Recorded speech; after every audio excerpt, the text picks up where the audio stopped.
जीवन हा एक आपला चित्रपट आहे असंच समजायचं. कारण की आता तुम्ही कधी पण बघा, पिक्चरामध्ये काम करण्यासाठी कितीतरी लोक आपली परीक्षा देत असतात की आपल्याला कधी हिरो किंवा हिरोईनचा रोल मिळेल. परंतु सगळ्याला तो रोल मिळतो का? अजिबात नाही. कारण की की त्यांच्यापेक्षाही कुणीतरी टॅलेंटबाज येतं आणि हिरो आणि हिरोईनचा रोल घेऊन जातं. परंतु ते निराश होतात का? साईड हिरोचं का होईना बरं काम त्यांना मिळतं आणि ते आनंदाने करतात. आणि कधीतरी बाय चान्स एखादा पिक्चर असा निघतो की हिरो किंवा हिरोईनपेक्षा पब्लिक साईड हिरोला पसंत करतात की नाही. आणि अवॉर्डसुद्धा त्या साईड हिरोलाच भेटतो.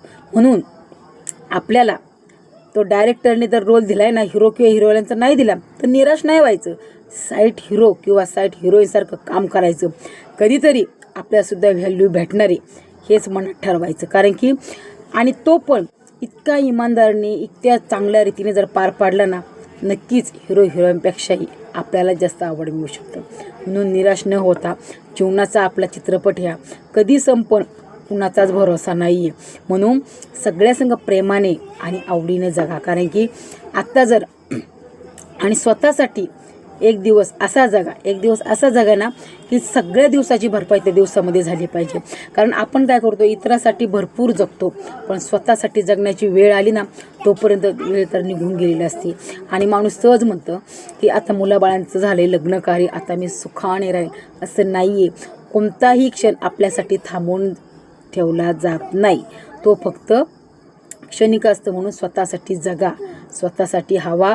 आणि लेडीजने तर स्वतःसाठी वेळ काढाच. कारण की आपलं वय हे मेकअपचं वय. मी म्हणत नाही की तुम्ही सारे दिवस मेकअपच करून बसा, परंतु नाही, आपलं वय हे मेकअपचं आहे. 40च्या नंतर जर आपण म्हटलो की आम्ही मेकअप करणार, पण त्यावेळेस नक्की चेकअपचं वय आलेलं असणार आहे. मग चेकअपचं वयात जर आपला मेकअप करायचा नसेल तर आत्ता स्वतःसाठी जगून घ्या. आणि असं जगा की एक दिवस हा 365 या दिवसासारखा राहायला पाहिजे. कारण आपण जर फ्रीडममध्ये राहिलो तर आपली प्रगती झाल्याशिवाय कधीच राहणार नाही.